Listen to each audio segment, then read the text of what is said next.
Olá, irmãos, a paz do Senhor Jesus, tudo bem com vocês? Vamos continuar o estudo de Romanos, essa é o capítulo número 17, ou parte número 17 do vídeo. A parte número 16, com certeza você já deve ter visto, a parte número 16 tem um título diferente e ela tem 6 partes. Foi um jeito estratégico que eu fiz como teste para ver se vai dar certo, para ver se chama mais pessoas para assistirem toda essa série. Entendeu? Parte 16, que é a parte anterior, ela tem outro título, tem 6 partes, mas está tudo relacionado. Essa é a parte número 17, que eu disse que ia continuar por Romanos 7. Então só quem está assistindo esse vídeo, assistindo essa série, vai entender as coisas que eu falo. Quem não assiste não vai entender, tá certo?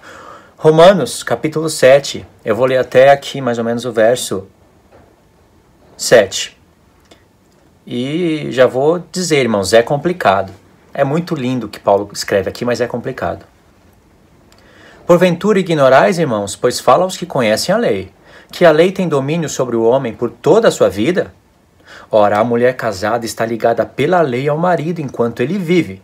Mas se o mesmo morrer, desobrigada ficará da lei conjugal, de sorte que será considerada adúltera, se vivendo ainda o marido, unir-se com outro homem. Porém, se o marido morrer, estará livre da lei e não será adúltera se contrair novas núpcias.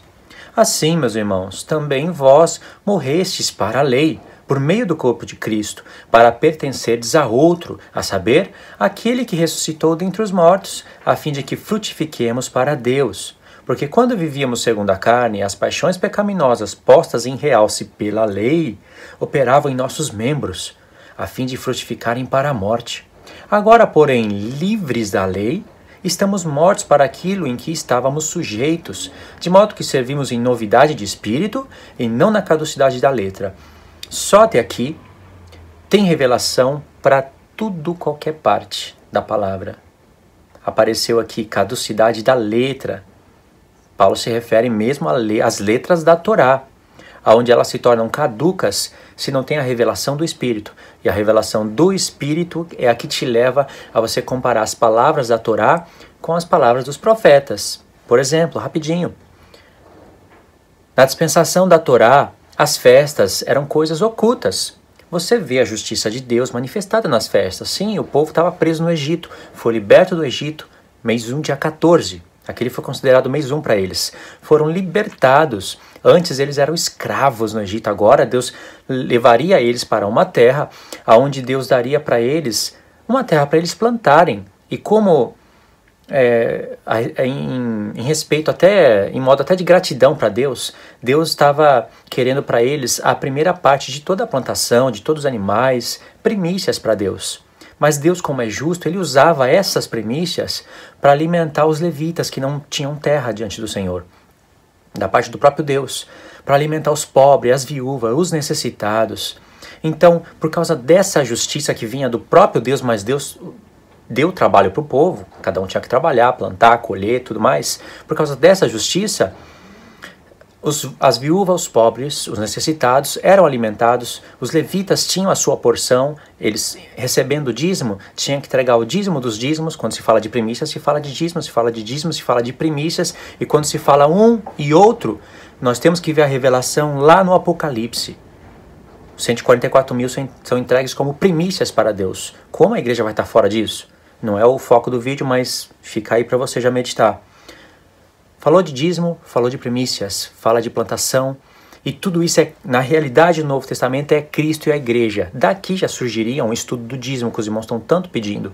Mas irmãos, eu já estou dando a luz.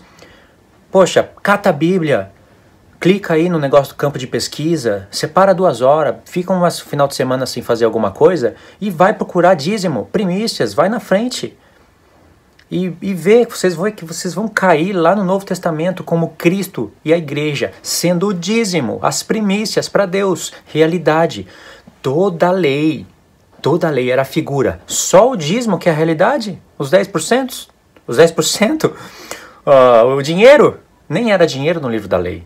Quando a pessoa não podia pegar o seu animal, as suas coisas, e levar até a Deus, porque morava longe, porque as terras foram repartidas, Deus mandava transformar em dinheiro, e depois quando chegasse lá perto do tabernáculo, do lugar que Deus escolheu para ele ser adorado, transformava aquele dinheiro em outras coisas que era para ser entregue como primícias. tudo fala, tudo converge em Cristo e a igreja. Entende? Por que eu falei tudo isso? Não é o foco do vídeo, mas por que eu falei? Porque eu já dei luz para vocês irem buscar sobre o dízimo, até que eu faça o estudo. Será que vai ficar esperando, irmãos, tudo até que eu lance um estudo falando de dízimo? Porque vocês não vão encontrar pessoas falando isso no YouTube, a não ser em alguns canais. Vocês não vão encontrar. Então, irmãos, caducidade da letra. Até hoje existe na igreja, caducidade da letra. E dessa caducidade da letra, as pessoas querendo pregar a palavra de Deus, não tendo a revelação do Espírito, e sim a caducidade da letra, pode se transformar em morte para as pessoas, não em vida. Então Paulo fala, ele faz um contraste entre novidade do Espírito e caducidade da letra. Entende? Mas a novidade do Espírito vem pelas mesmas letras que podem se tornar caducas, velhas ou não. Depende de como você estuda a palavra. Volta. Paulo deixou bem claro no verso 1. Eu vou falar aos que sabem a lei. E a lei aqui não é só a lei de Moisés. É toda a palavra de Deus, é chamada de lei. Paulo, Jesus, João, eles pegam às vezes Isaías, Salmos e chamam de lei. Lei é Torá, é instrução. Lembra que eu falei que é para ficar atento na palavra lei? Então Paulo fala, eu vou falar aos que sabem a lei. E ele sabia que as pessoas, muitas não iam saber a lei, ia ler o que ele estava falando, ia chegar numa conclusão totalmente equivocada, ia concluir, bom, Paulo está falando que a lei é pecado. Por isso que ele já se adianta no verso 7 e fala, que diremos, pois? É a lei pecado? Aí ele fala, de modo nenhum, mas eu não teria conhecido o pecado, senão por intermédio da lei. Pois não teria conhecido a cobiça se a lei não dissera, não cobiçarás. Aí ele vai explicar uma coisa tão linda aqui a partir do verso 7, complicado de explicar, mas tão bonito ao mesmo tempo. Só que volta, vamos voltar, tem que ficar indo e voltando.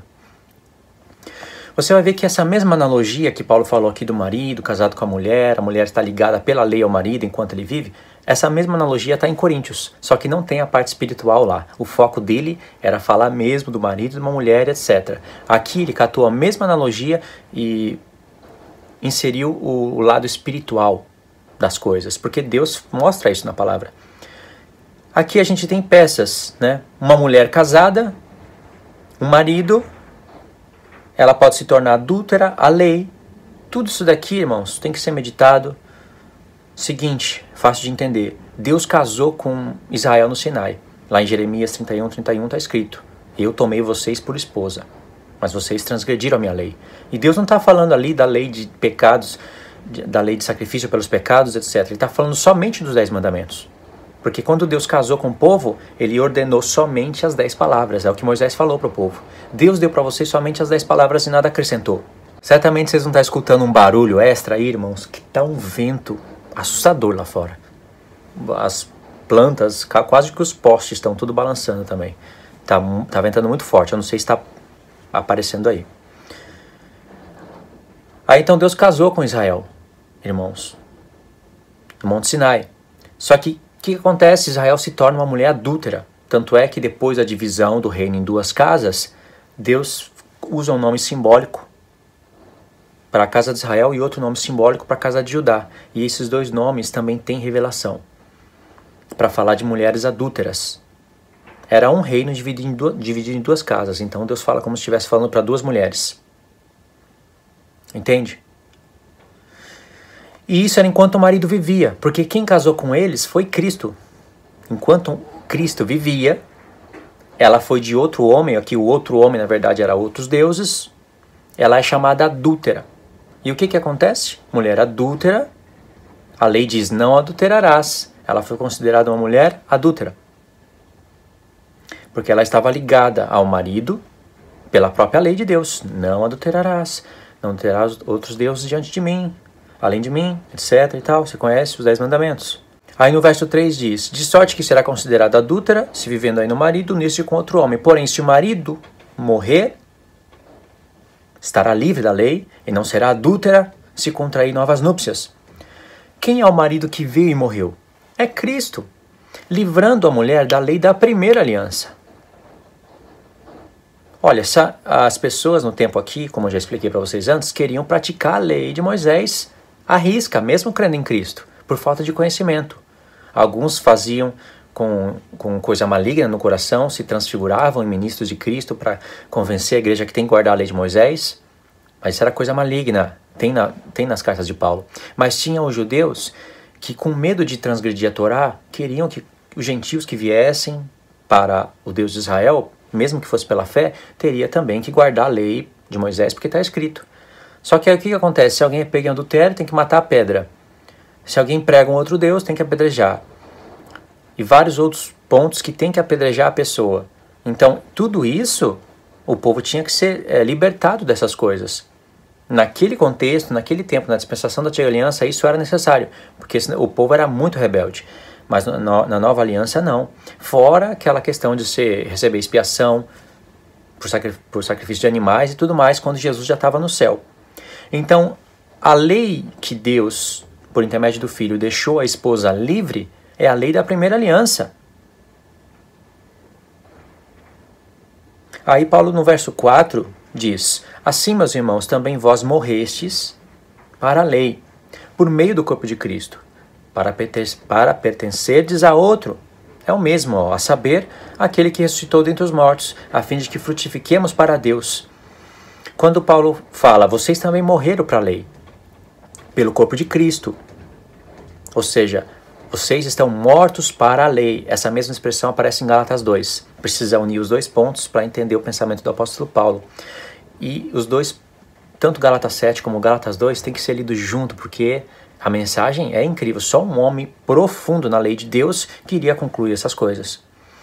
Aqui, as pessoas pensam que Paulo está falando, vocês não devem mais praticar os 10 mandamentos, porque vocês estão mortos para a lei. Ainda mais quando chega aqui, Paulo está falando da cobiça, né? Vocês estão mortos para a lei. Então Cristo veio, olha só a incoerência, Cristo veio para libertar vocês daquilo que ele, antes de se fazer carne, havia prometido que ia escrever no coração.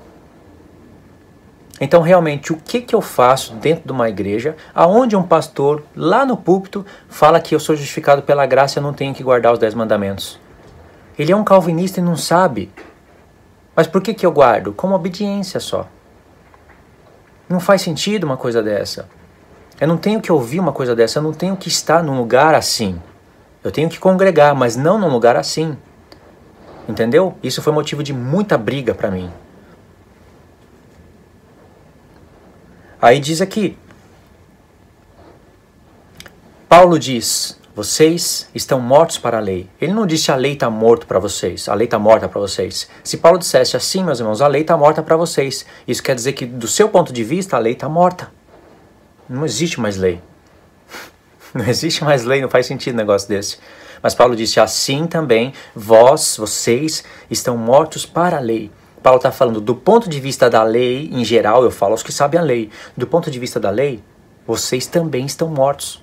Aí Paulo explica ainda, pelo corpo de Cristo. Porque a lei mostrava que Cristo, o Messias, iria morrer, ia ressuscitar ao terceiro dia. Então a lei também vê todas as pessoas mortas pelo corpo de Cristo. Assim, livre da primeira aliança. Porque a lei mostra que todo homem está morto em ofensa e pecado.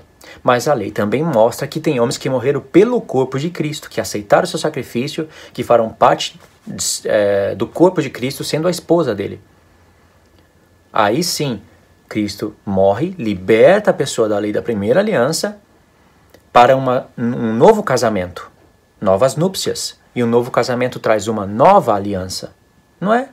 E a nova aliança é os 10 mandamentos escritos no coração, removendo a necessidade de sacrifício de animais pelos pecados, de ano após ano. Assim Deus pega as sombras e transforma em realidade por causa do Filho. Vamos continuar na parte 2, irmãos.